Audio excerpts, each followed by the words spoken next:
I've got loads of notebooks just because I like notebooks, but I've not written anything in any of them, so I thought I'll start using it while we're quarantined. Go back old school. It's in script. I hope this letter one day meets you well. In good health. God knows we're not. I'm writing this from the Corona pandemic, 2020.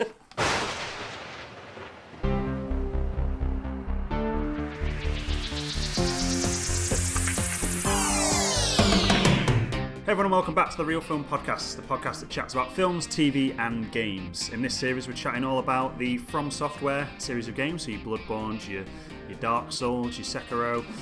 Not Demon Souls. Matt. Not Demon Souls because we've not played that. But that was Rob on the line. I've got Sam. Who's muted? Hello. Unmuted his mic. I have unmuted it. And we've got Guff. Hello. And I'm your host Matt. And we're all still in quarantine. Yeah.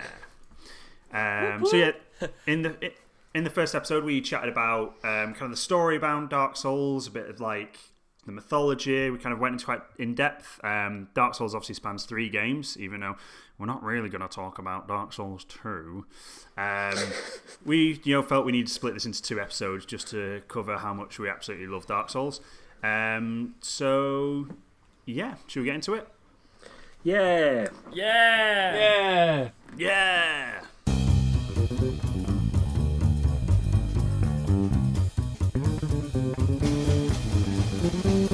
So my segment, I wanted to talk about bosses. Obviously, bosses are a pretty big deal in the world of Dark Souls and like kind of gaming in general. But just the way bosses are used within Dark Souls, I think, is kind of not to touch back on what we spoke about last episode. We're very story driven.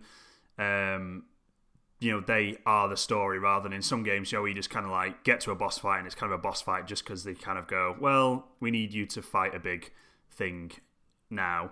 But I just kind of want to talk about our kind of favourite bosses and why they're our favourites. I think it's a nice little thing to do. And actually, we'll start off by saying, I think I mentioned this in our video podcast, saying how what's brilliant about it is a lot of boss fights feel like the end point for like a gaming session. Do you know what I mean? Like you play the level, you get to the boss, you defeat the boss, and then you go, cool, I'm done. Put your controller down, go and do something else. Whereas with Dark Souls, I kind of feel like you can really keep... What's that beeping? That's my fire alarm going off, so... Oh, wicked. Just burning the house down. What are you burning? The apocalypse! I feel like with Dark Souls, you can really grind like a boss for like ages and ages and ages, and you'd think after playing it for like 2 hours, you'd finish a boss finally and go, right, I'm done with that now. I just wanted to get it done with. But I always feel a bit like rejuvenated beating a boss and just go, I'm going to keep playing now, which I think is quite unique. I don't really get that with a lot of other games. But yeah, I just wanted to throw that out there. But my favourite boss is the Abyss Watchers in Dark Souls 3. I love the story, like Guff touched on it a bit last episode. Obviously, they in Dark Souls 1, Artorias is asked by Gwyn to go and fight the Abyss and hold it back on his own. That's how like hard he is, that he was sent on his own to go and do that with his dog. Something Darth Maul couldn't do. Yeah, Guff. Darth Maul couldn't hold the Abyss back on his own. I did put in the private chat on this Skype session that I instantly regretted. Yeah. Comparing Artorias to Darth Maul. You should do. You're gonna get a lot of He's shit. more like Obi-Wan Kenobi, really. Oh, he's backtracking now. But yeah, so Artorias fights the Abyss, and then in Dark Souls 3, there's kind of been this cult that have arisen around Artorias and like his legend and like what he did. And there's the Abyss Watchers who are tasked with fighting the Abyss and holding it back in kind of now that Artorias isn't there anymore, and they're this like legion of warriors. And what is like amazing about it, again in terms of story, is that because the Abyss is kind of inevitable, that's kind of one of the biggest things about Dark Souls, that the Abyss is linked with like humans and humanity and darkness, and basically it is inevitable. They've become like not infested, what's the word? It's kind of the word. Like sort of possessed, Yeah. like Yeah, kind of. They've been Infected? infected. Yeah, they've been infected by like the abyss, but so they kind of end up fighting each other because they're sworn to fight the abyss, and now they have the abyss in them, and it's this like never-ending thing of, and it's kind of, as we were saying earlier, kind of a bit like in the last episode, sorry, a bit of like Sif saying how you don't feel good about beating that boss. You don't really feel that good about fighting the Abyss Watchers. They're like good guys that are doing a job, but they've been corrupted, and like you need to defeat them for like, you know, their own good sort of thing. And so also to progress the plot. Yeah. You need to carry on in a game, so you need to beat that boss. Otherwise, you just can't carry on. Otherwise, you just can't. I love the idea of Matt going like, "Nah, good guys. I'm not playing this game. Fuck this." Put the controller down. I'm done. But yeah, no, like I do love the story of them, and like the design of them's so cool as well. But I also, for kind of nostalgic reasons, that they're like my favorite boss. Like doing that boss fight is when I really like fell in love with like playing Dark Souls. Like I knew I liked the story because of like watching videos on it and knowing about it and stuff, but actually playing it, I really I enjoyed it, but it wasn't until I fought that boss and it really clicked with me that I went, yeah, like this, yeah, I love this sort of thing. So yeah, that's my favourite boss. Anyone want to chat about their favourite boss? Do you want to talk about Artorias? Because I think Artorias is a really good boss. And it's kind of a similar thing, where you kind of know he's a good guy and he's just gone mad with the Abyss. And like, obviously we talked about this last episode, but you get that kind of sort of war. You get like, you hear like rumors about him before you get to the DLC, and obviously you fight his dog and stuff. And then when you get up to him, it's just a really sad kind of fight. But he's such like a cool boss. Like the way he moves, and he's got like the gammy arm. Is it gammy arm? It's his arm, isn't it? Yeah. So he's swinging. The way he swings this like I think massive it's a sword technical around. term, yeah. That is a medical term, yeah. I'm a doctor. It's gammy arm. He's allowed to say. Yeah. And just kind of the way that fits into the story is really cool. And I like, and then the way kind of the Abyss Watchers are kind of modelled on that. I think it's I really was just cool. about to say that, like they're, you look at the fighting styles, they're very similar in terms of the way that they fight. Basically, you like the moveset. you like the knockoff version. I prefer the original. So Yeah, I like the Chinese made one. Guff? I was just sort of like, before going on to my boss, like I think adding onto what you said, it's like there's a lot of Dark Souls tragedy in you fighting people that you like just because they've gone mad, and it's like this idea of going, oh, I'm gonna have to. It's the only humane thing to do. It's like to kill this person, because it's like that's how a lot of the time Solaire dies in most of his quest lines. Is that the sunlight Maggot. Sunlight what are they maggot. called? Sunlight maggot, like, you know, attaches onto him and sort of like possesses him, like infects him, and it's like sort of putting him out of his misery, and it's so sad, and it feels like a lot of good guys go mad during Dark Souls, and it's not great. Yeah, I don't know. My favourite boss, I think, in a similar vein to like Artorias, it's really hard actually to think of like my favourite boss, because like I've not played Dark Souls. Are we talking across all Soulsborne? Sorry, or are we sticking to Dark Souls for this one? Just Dark Souls, like favourite. Matt's muted. I assume sorry, he's saying include Bloodborne. No, I'm saying don't include Bloodborne. Oh, sorry, don't include. Yeah, No, that's just- good. Yeah, because I was gonna say that's too hard for me to do. Yeah, But just Dark Souls. yeah, with Dark Souls, then I think, funnily enough, I think it's really, really hard because they've got so many honourable mentions. But I think the one I'd probably give it to is at the end of... Is it at the end of Ring City DLC? The guy, what's he called? I don't remember his name, but I remember the boss fight just being... Gale. fucking- Oh, Gale. Yeah. Gale's like boss fight, I think, is so immense. Like, because it's the idea that it's sort of at the end of time. Like, the idea that it's... because you meet him earlier on in the game, like he's how you get into the DLC, and he's this sort of normal warrior, like he's about the same size as your character and things like that. But by the time you meet him, he's this absolute hulking monster that's just like, yeah, he's like so deformed and everything like that. And it's the fact that it's sort of, because like I think it's the cool contrast with the rest of the game that a lot of Dark Souls looks back, while this is like almost looking forward into the future of like what's happened in that universe. And I think it's just a cool twist on that. But I do want to give honourable mention to oh god, it's annoying me that I can't remember his name, but the guy, the one who eats everyone, Matt's still muted, the one who eats everyone. The one who Dark Souls what? 3. Aldrich. Eats everyone. Aldrich. Oh, Aldrich, like the idea of Aldrich, like I find it something.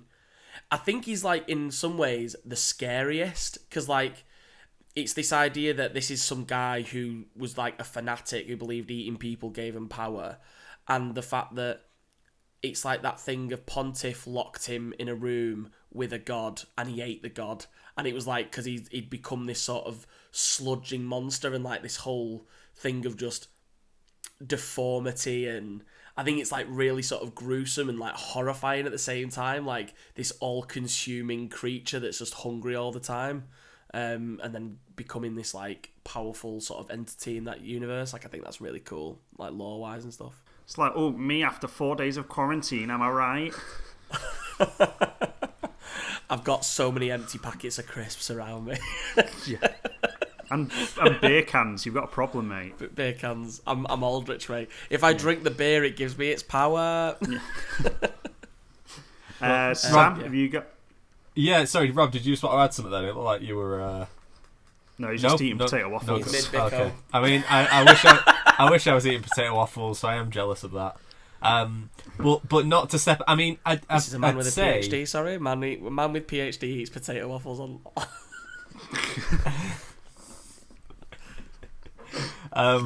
So I would have maybe said Artorias just because of character-wise and the boss fight's really cool and stuff like that, but I'm not going to say the same. I would then say, on par with that for me, despite how infuriating it is to fight them both, Ornstein Smough is up there as one of my favourite bosses. The joy I felt after finishing that boss, I think I Snapchatted you both, Matt and Guff. I think I might have Snapchatted you like as I did it, and I did it with Artorias as well, because I think I literally had no Estus and the tiniest bit of health left when I beat it. I think the same thing happened with Ornstein Smough as well. And just the yeah, I don't know. I at least for me anyway, the rest of the bosses I found pretty easy going up to that point. There's a bit of a I don't know. Capra like dicked you around a little bit sometimes, but apart from that, that was the one where I was proper like, fuck, this is a wall. This is in it for the long haul. This is being methodical, like going through and genuinely reading all these characters and really hit me with like, right, I need to learn how to avoid these attacks, because it's not good enough for me just barreling in and beating the shit out of something.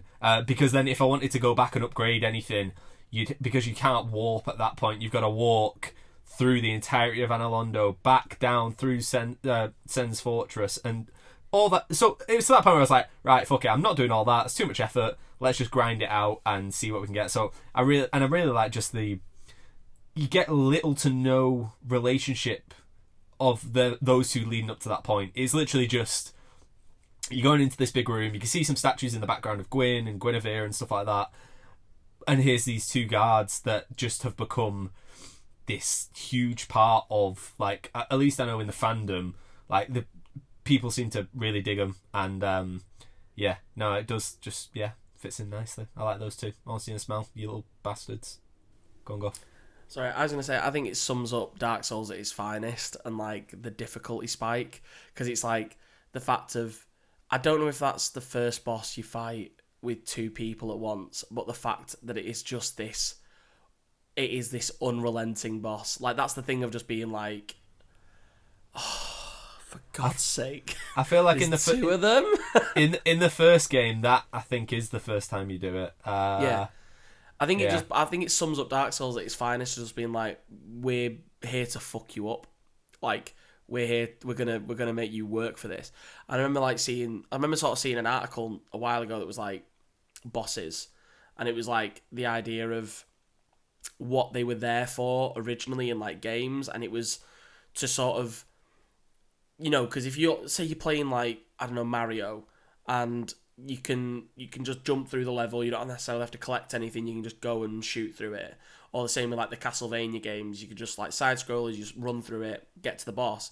The boss is there to sort of prove you've learnt the mechanics of the game, and it's to sort of prove that you've actually worked a little bit towards it. It's like taking an exam at the end of your year.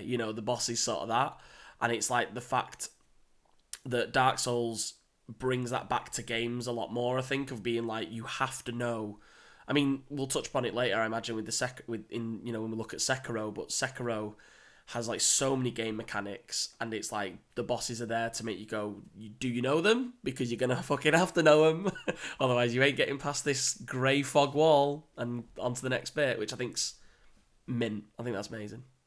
Yeah, I 100% agree. Honesty and Smile is definitely up there for me with Dark Souls 1 bosses, definitely. Well, yeah, I just think the way the bosses bring the story together is just so good in Dark Souls. So I just wanted to shine a bit of a light on them and shout out our favourites.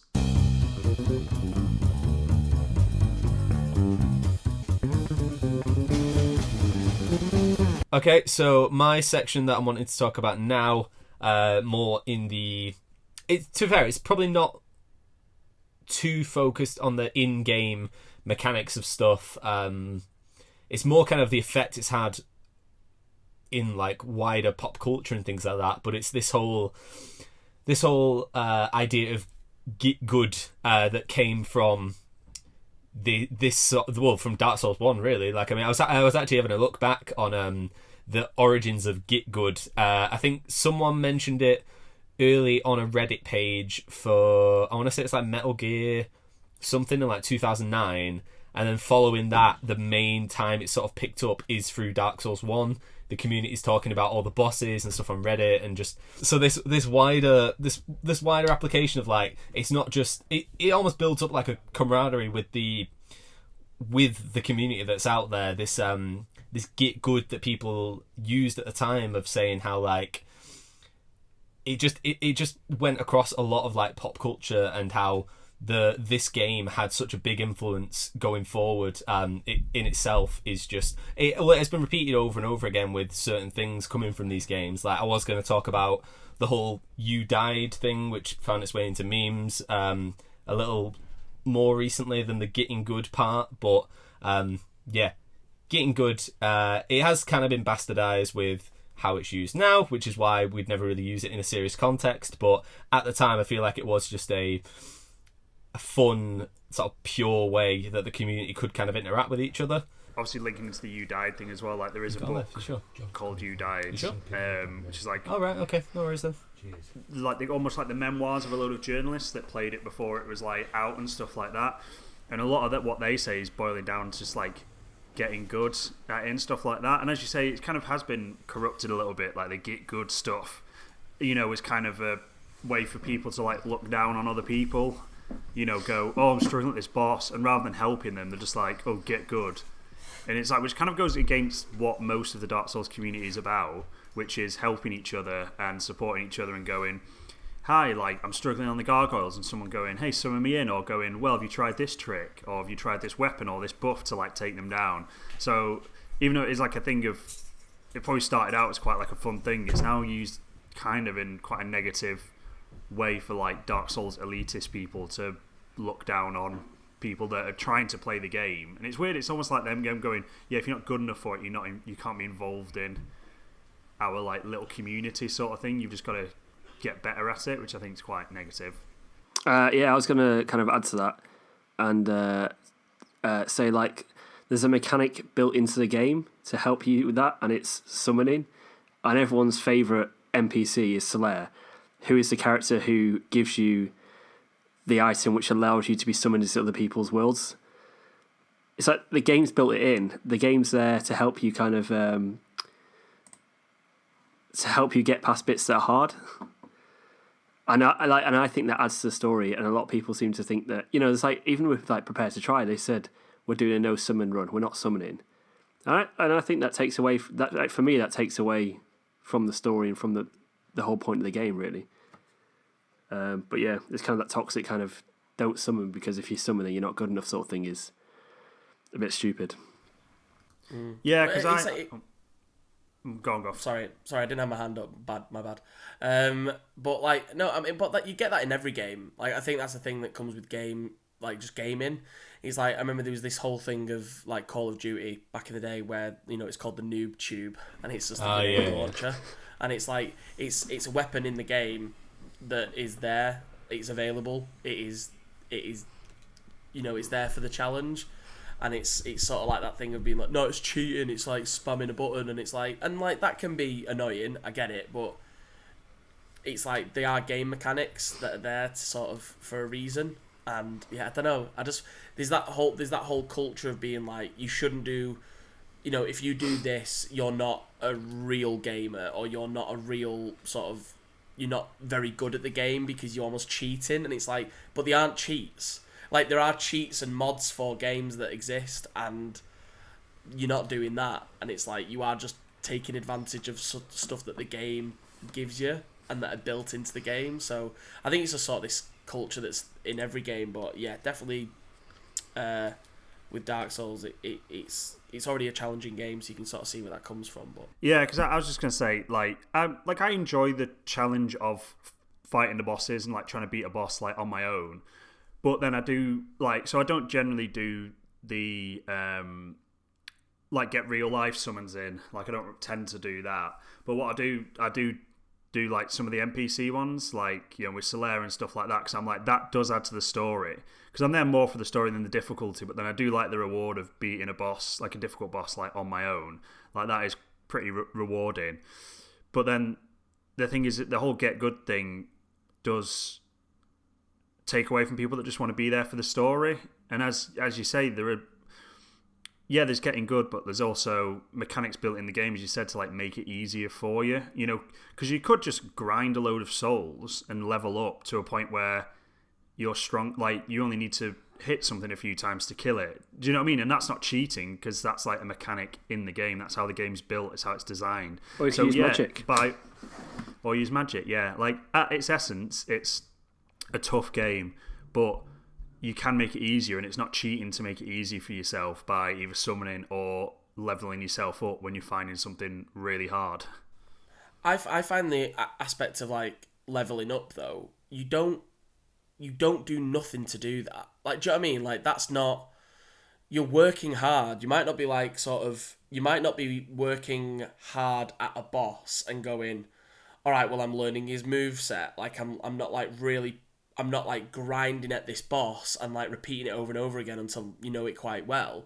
But you are grinding elsewhere to level up to a point where you're like, all right, well, I'm making this boss fight easier for myself.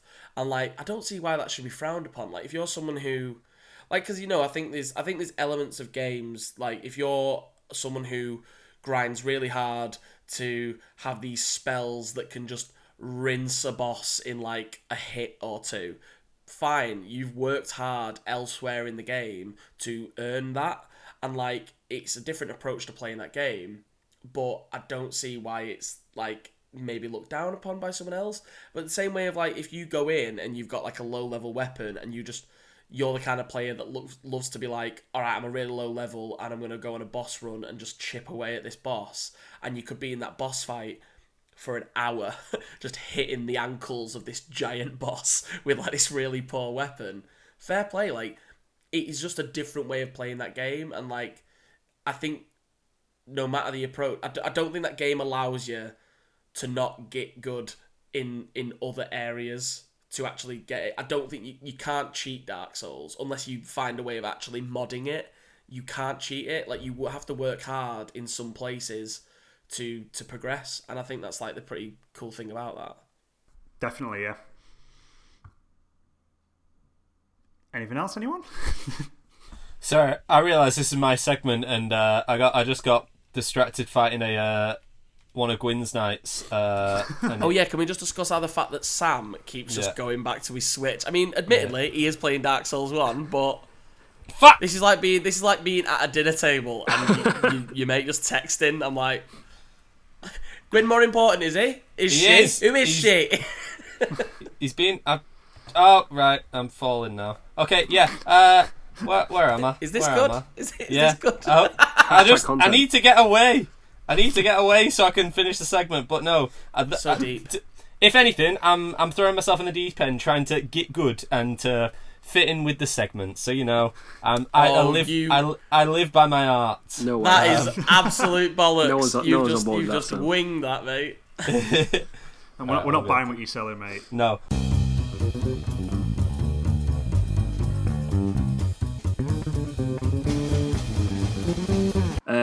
So my segment is kind of just about the NPCs of Dark Souls and why they are so much better than NPCs in pretty much any other video game that's ever existed, despite not really being in the game that much. Some might say the NPCs are the MVPs. You might do. Can we just end it there? there? Definitely. Can we just end it there? Just cut. I'm out. I've written. This is the problem with handwriting is that I cannot read what I've written down now. So that's good, isn't it? That's it. So I think. Sorry, again, a doctor. Just putting that out there. Just mind you, maybe that's why the handwriting's bad. Yeah, exactly. Doctors are famously bad handwriting. I think for me, like I was saying, they're not really in the game a lot, but when they are, they're such viable contributors to the game. I know I think I said in the last episode that they don't deliver exposition to the character. They don't stand there, or for the most part, they don't stand there and just tell you exactly what you've got to do and they're like, press R1 to do this. It's not like that. It's like they're like actual people who speak normally to you and they're speaking to you from their own experience and their own kind of personal situation. And it's such an isolating and kind of desolate game, Dark Souls. It's generally not multiplayer. You can go for hours and hours without talking to an NPC or anything like that. But so when you kind of do find them, it's like these moments of I'm in a safe bit, because the games feel so unsafe, and there's traps everywhere. You could be one hit by something at any moment, and you could lose hours of progression basically if you've not found a bonfire. So when you meet an NPC, it's always a nice little moment of being this is a respite, and it's usually someone who you've met previous in the game as well. So it's always a nice little familiar face for you to find. Yeah, and that's kind of why I really like it, and the mechanic they use for the games. Yeah, I think what's really cool is, like you said, that they're not just there to tell you what to do. They are there for the story and stuff like that, and they all have their own little agendas and stuff. Especially Dark Souls 3, everyone all the NPCs you meet start congregating in Firelink Shrine, but they're all bitching about each other and are telling you different things. And during it's just that's such a small detail that actually in terms of the game doesn't have that much of a impact necessarily on what happens, but it's just another layer to that all these characters are really fleshed out, and you get some big actors doing the voices in Dark Souls as well. Well, not big actors, but people you know of doing the voicing for 2 lines and that sort of thing. And I think I've never really seen NPCs on that level in any other game really. Just want to say that Bender voiced one of the characters from Final Fantasy X. Just saying. Hey, who was he again in Final Fantasy X? He played Waka, so he had a very indeed. weird, almost Jamaican-y-esque, just weird voice. I'm sure looking back on it, it's very much this is a 2000s game. This is this definitely hasn't aged well. But going back to the NPCs anyway, it almost kind of gets to the point. I don't know, almost to the point sometimes where you're more invested in those characters than you are yourself.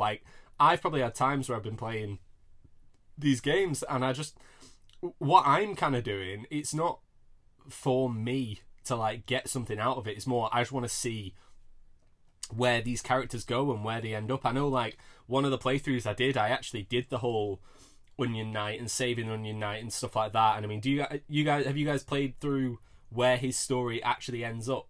Yeah. So after Azalith and when you save him and stuff like that, there is another area he moves on to, and like that whole story with him as well. It's like I put it on par as being as tragic as Solaire's is for what ends up happening, especially with like you get his family involved, his daughter's there, and it's just it is pretty brutal. Well, I remember watching a video on it. I think it was one of Vati's videos about like the NPCs in Dark Souls 3. So basically, the story in Dark Souls 3 is that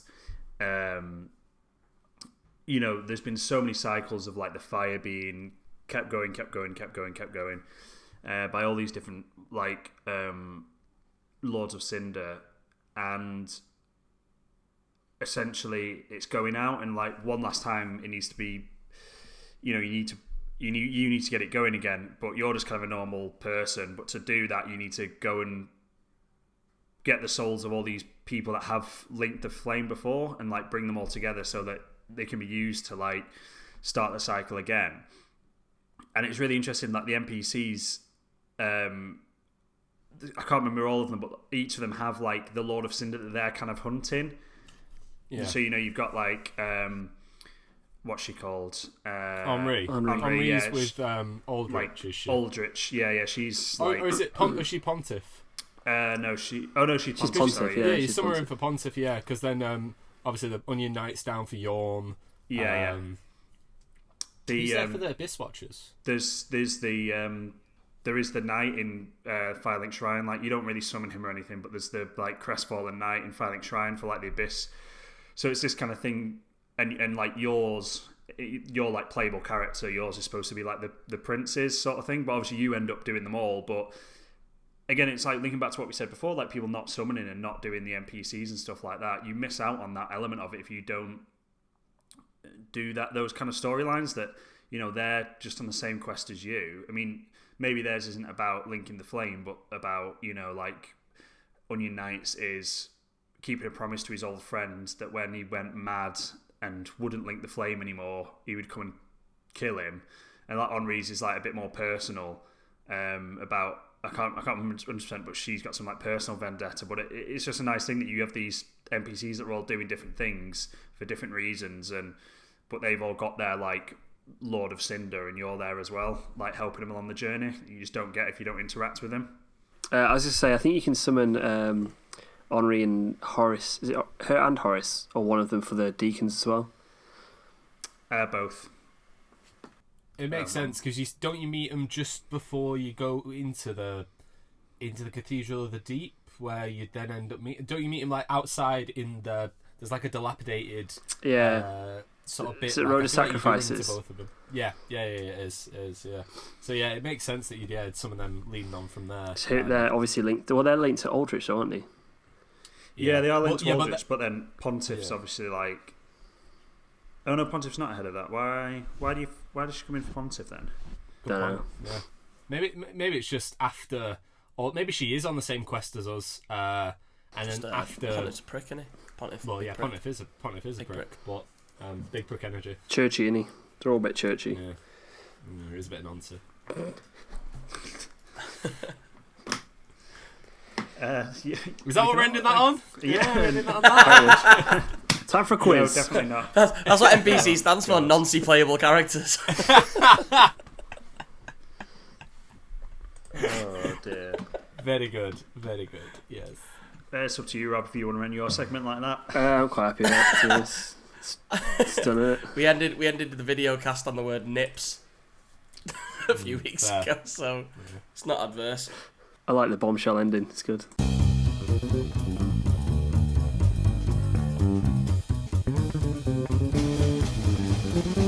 Okay, so we're going to the quiz. This quiz is all about NPCs. So I'm going to give you guys and the NPCs from Dark Souls 1 and 3, not Dark Souls 2, because we don't talk about that. I'm going to give you 5 lines of dialogue from 3 NPCs, and you've got to guess the NPC. And then we can have a nice little chat about who it is at the end and why they're a good NPC or a bad NPC. Very nice. Can I just say I've just looked up, you can get Henri and on the Aldrich fight as well. Oh, can so, you? Yeah, okay. she is kind of on the way to Aldrich, but obviously to do that you have to kind of go via Pontiff anyway. So nice one. NPC 1. First line of dialogue is, I'm going to go over it for this. So, what do you say? Why not help one another in this on this lonely journey? Solaire. You're supposed to put your hand up. Oh, sorry. But I'm alright. Sam? Solaire. Well done, Sam.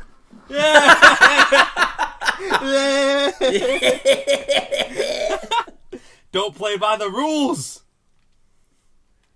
Look how I do disappointed he is. He's genuinely fuming. Great. I might just leave the chat.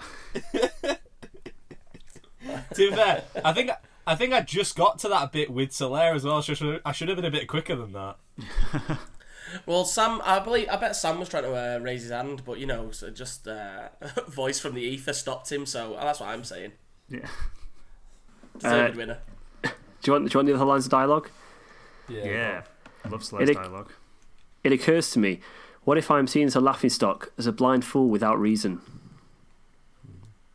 It's a good line, isn't it? Sad, that. I maybe should have put that one first. Might have been a bit more ambiguous. I don't know. To summon one another as spirits, cross the gaps between the worlds, and engage in jolly cooperation. Yeah, that would. Oh, he's the best, isn't he? Good boy. But I cannot give up. I became undead to pursue this. And then finally I got, if only I could be so grossly incandescent. Incandescent. Yeah, that's a good line. It is a good There's line. I never realised this prior, but again watching Prepare to Try recently, where they sort of go over when they go through that, and it's isn't there a bit where Solaire's just flirting with them a little bit? He's proper nice. Yeah, but it's I'm sure there's a bit where he's just he's just a bit flirtatious, and I'm like, It's just a you cheeky little sod. Just a lovely bloke, I think. He's quite wholesome, isn't he? Yeah. He's good. Yeah. He just wants nice things. He wants the sun. He's a simple man. But he's not a lovely man.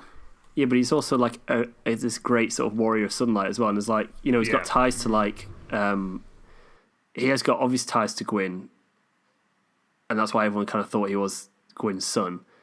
So he's not kind of I kind of see the Onion Knight as a bit like of a doofus, whereas Solaire's just this genuine sort of hero character. And the way you meet him quite early in the game, and the way he turns up for probably the hardest boss battles in the game, he's kind of the NPC turns up. So he's there for Ornstein and Smaug, he's there for Gwyn if you want him there. He's the player who lets you go into other people's worlds and help them out. And that he has that tragic story where he's looking for his own son. SUN, don't really know what that means. But there's kind of this whole kind of lore about him, which I just think is really interesting. I think it's like that thing, when you have two mates that you're just oh, you know what, you two would get on so well. I feel that way with Onion Knight and Solaire. Yeah. I'm so sad you two will never meet, because you guys would get on like a house on fire. It's can't even get down to the pub in quarantine at the moment, can you? Yeah. Can't be you have to get them on a video chat together. Get Solaire in group chat. Yeah. No, I think what's great about Solaire's thing is he's this metaphorical light of he's always happy, he's got really positive outlook on everything, and then if you don't save him, he goes mad and gets his brain eaten by sunlight maggots, and it's such a depressing moment on your journey that you just this one thing that was positive in this world, and you seeing everyone else go mad around you, either you see all the hollows who have just lost their minds, or and even the crestfallen knight, he ends up going down and going mental, or they end up Lautrec and just profiting on everyone's crappy life, and you just never think that's going to happen to Solaire, and then when it does, you're just oh no. It's a genuine tragedy in it. Yeah. It kind of sums up the world of Dark Souls just so well. Of just it's, I think you said it, Rob, but it's just bleak and it's so lonely, and then you have these little bits of NPC, and again having someone that you're oh, I genuinely really like him as a character, and then when he does go mad, it's genuinely heartbreaking, because you're this is what I think it sums up perfectly the story they're trying to tell of like this world drives you mad, like that's what this world does to you. It's fucking great storytelling, isn't it? Good stuff. Do you want the second NPC? Yeah. First quotes. I know that voice. Just how long has it been? Onion Knight. Hand Guthrie. Still got there first. Guffers. Onion Knight. Which one? I I'm going to say the second one, Dark Souls. I don't know. It's Say the name. I can't Say remember. his It's name, say his Sieg name, say something. his I name. can't remember which one it is. Heisenberg. No, I can't remember who it is. Say I can't remember which one it is because I was going to ask you, is it Siegfried or Sieg? Because I know Sieg Brau's the beer. Oh no, you can't. You quote. can't do that. Oh my god, I'm googling that. But you mustn't get in over your head. We unkindled must put our duties first. Sam. Siegmeyer. It is not Siegmeyer. Fuck! It's the other one. I know it's the other one. Go on. Sigurd. Sigurd, yeah. SpongeBob. It's a SpongeBob quote from Squidward, yeah. Squidward. It is. Wait, it so is is Sigurd 3 or 1? Sigurd's 3. Right. Okay, yeah. The other ones were. I was thinking of 1. So. Thanks to you, an epiphany has struck me square in the head. I'm in quite a pickle Throw indeed. his armor down in it. Which is when he's in the well. My thanks. I could not have kept my promise without you. Now, for a final toast to your valor and my old friend Yorm, which is a really I'm sad bit. fucking fuming. I love his story because he's like, you meet him and he's a fucking idiot who can't work a lift, and he's just this absolute moron. He's always asleep or drunk. And then you see him just absolutely rinse this giant at the end. He's a fucking unit. Like, it's mad, isn't it? It's so cool. I think as much as like Solaire is like the favourite, I think it is Sigurd who is my favourite more so than Siegmeyer, just because it is that thing of like he's the same. He's Onion Knight. He's your mate who likes to have a bev. That's how he is. However, he's like, it's the fact that he's like, I'm doing this for Yorm, like Yorm's my friend, and like this was like something that he wanted to do. But sorry, Sam, go on.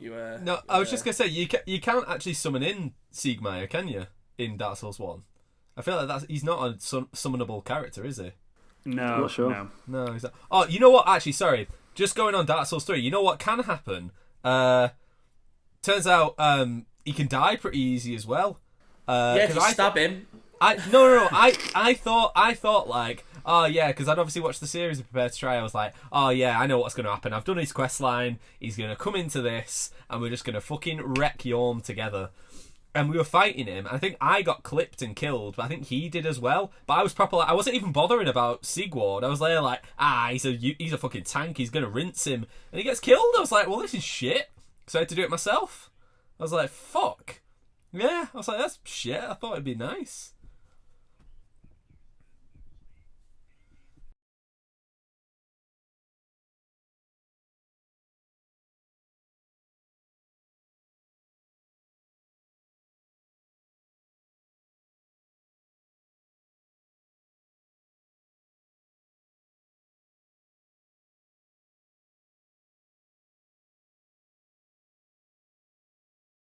Yeah.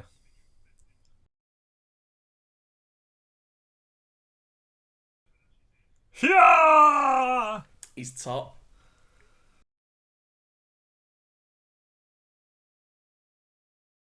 Yeah.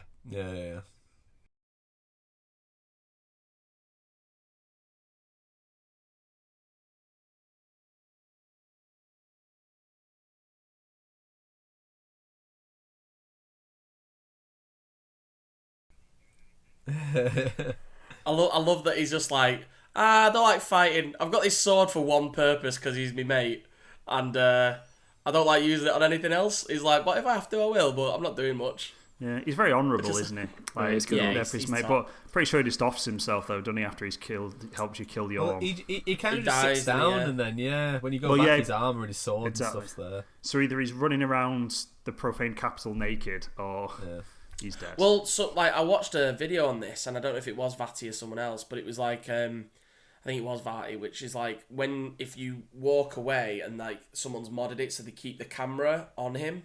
When you walk a certain distance away, You like flop down or something? he does die, like his character dies and like fades away, and it is the idea that he did that was his mission. That's all he was keeping himself alive for, was like to obviously like do the one sort of thing for his friend Yorm. So he does sort of just like kill himself, or he lets himself die, I suppose, in like a very Jedi way. I was going to say the two suns in the background when he does it.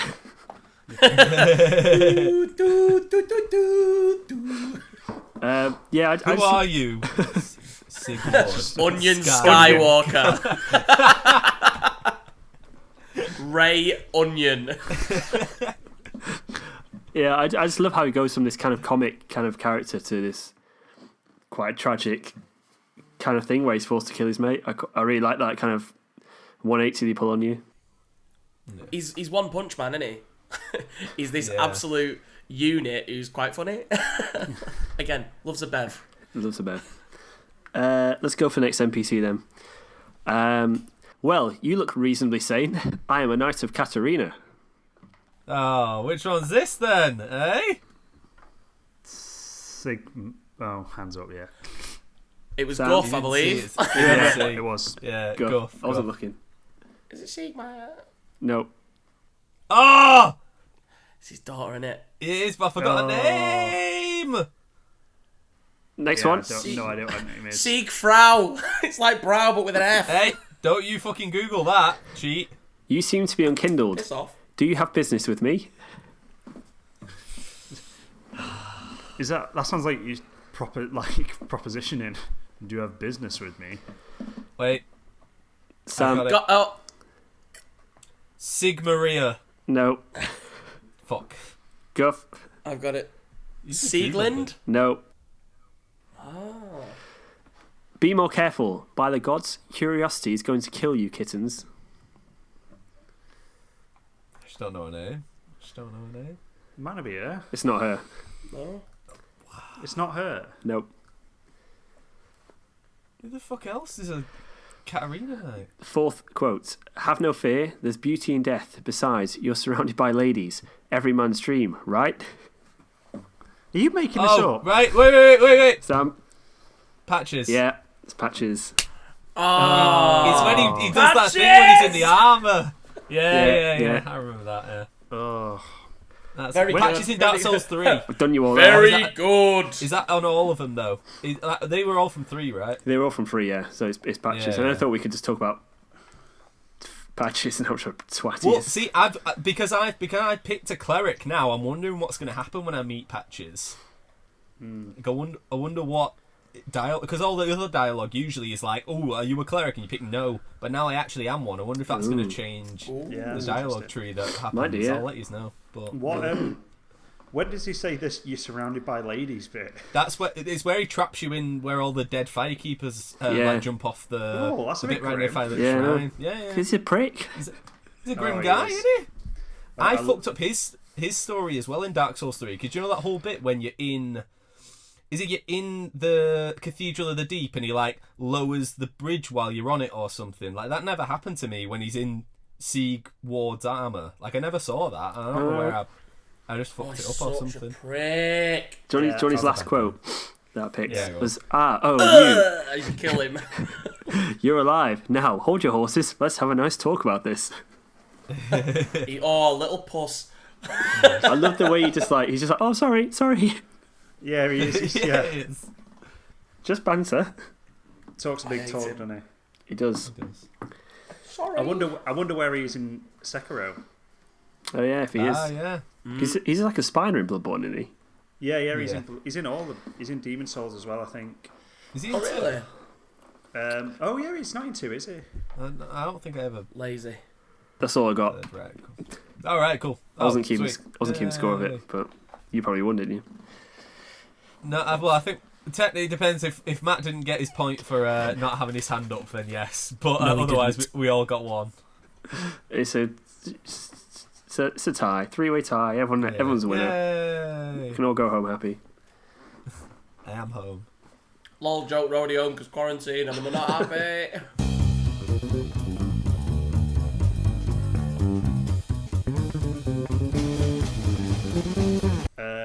Is that the end of the episode? Outro? Yeah, I was going to say, is this outro now? Yeah, I think this is Oh, outro now. cool. I think we've done the quiz. We've chatted about our favourite things. So next episode is going to be we're going to be chatting all about Bloodborne. And then after that we're going to be Sekiro, and then even after that we might even do a little chat on Elden Ring and the future of Lord of the From Rings. Software. Wait, is that's obviously like way early in like pre-production. Has that been delayed? Because I know everything's getting delayed because of Corona right now. It never had an official release date, but some sources were saying March this year. What? But then it's that was quite a while ago, and then obviously that's not true. Yeah. And also, fair enough. George R. R. Martin is writing it, so It's never happening. It's never. Did you hear though that apparently he's actually started writing it again now that he's stuck at home? Oh, fuck Oh, off. is it? he's a lazy quite twat, funny. isn't he? So look forward to Elden Ring. But yeah, so we were going to do some chat on that, so make sure you check everything out, and we'll be back soon. Stay safe. Bye. Wash your hands, you dirty pig. Okay, bye. That was a public health announcement.